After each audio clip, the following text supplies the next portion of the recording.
Now, initially, I wanted to do this by the end of the year or maybe by the end of November, but considering the fact that Darko has literally just made 2 consecutive videos in a week, like literally the second video was dropped this morning, and I was like, you know what, I think it's better in my best interest to just expedite this video idea first. And you know, today we are basically gonna do a follow-up as to how is my experience with the FiiO SR11 so far after using it for 8 months. For people who still don't know, the FiiO SR11 is one of the most affordable streamers that you can buy on the market right now.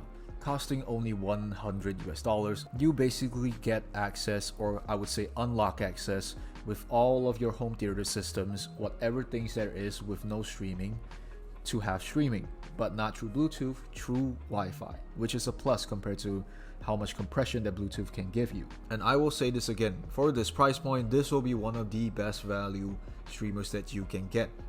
Absolutely, there will be better ones that are more expensive, things with built-in DACs, things with even better codecs and stuff like that, but bare bones as a streamer, I personally think that what this thing offers is already very sufficient. And for me specifically, my whole 8 months can be summarized with one particular word: convenience.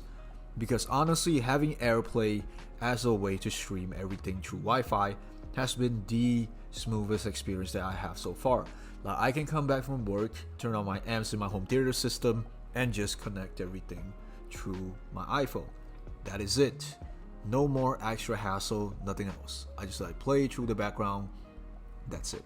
Now, initially after my review, I definitely found a few hiccups which I cannot solve, but luckily through an update, they have solved everything with the connectivity issue, which I think I'll just talk about it right now because it's not really an issue for me already, but occasionally every 1 or 2 weeks, I suddenly lose access to everything via AirPlay, and I need to reconnect everything, like set up the whole thing again, which, you know, is kind of frustrating. But again, after the update, after the firmware update, there is no more issues with this.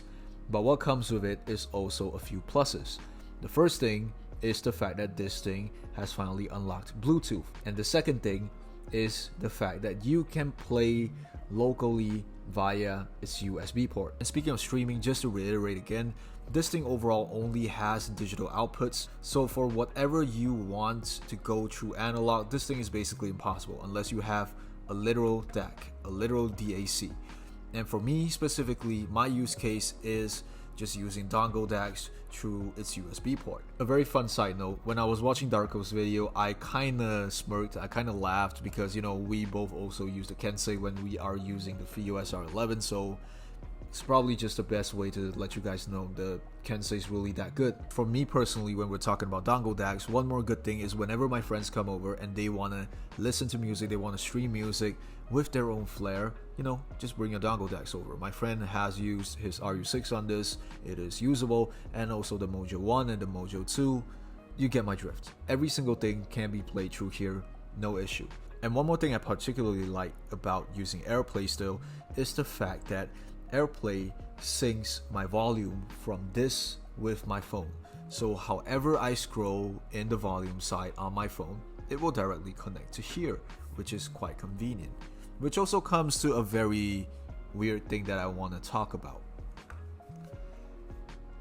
The remote control. I never noticed this because, to be honest, the majority of the time I want this level of convenience mainly because I still want to use my phone. It's kind of weird that this thing has a mute button but doesn't have a play pause. You can turn on your volume, you can lower your volume, but there is no play pause, so what's the use of this? Then again, this is just something extra. If in your use case you do find the remote control useful, then sure, have at it. For me personally, this thing just sits by my remote tray and not really touching it until, you know, literally shooting this video. I haven't touched this for at least like 2 or 3 months. But that also shows how convenient it is for me to operate the FiiO directly from my phone. And with everything aside, there is one single thing that I like to talk about in regards to SR11, which is AirPlay itself. The convenience that it brings is definitely something else. But one very specific issue that I noticed only after a while is when I was specifically playing Yoasobi, because that is one of the few tracks that I have that is high res, that is 192 kilohertz.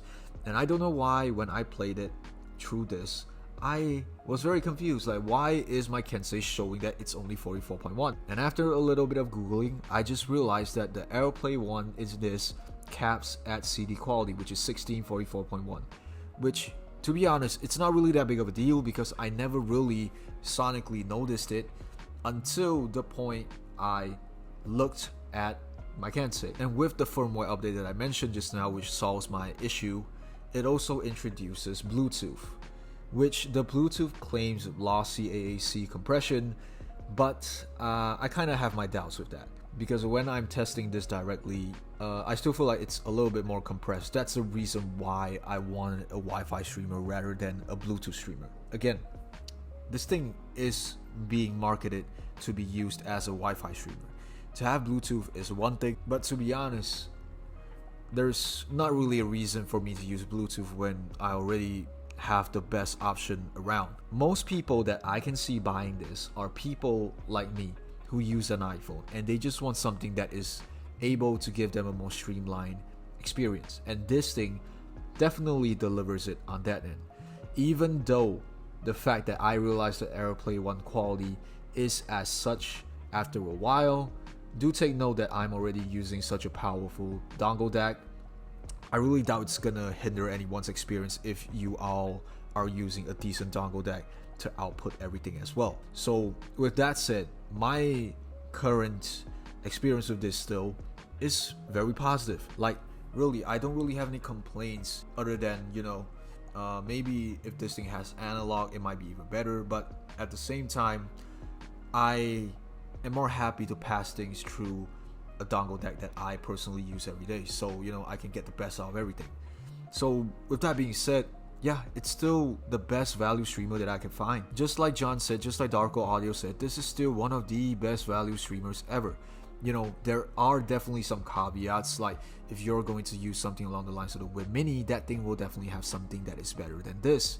But you know, to each their own. You need to find something that is catered towards your requirements, and this thing is a specific thing that is capable to do AirPlay, and I think that covers a lot of demographics. So with that being said, thank you for watching this video.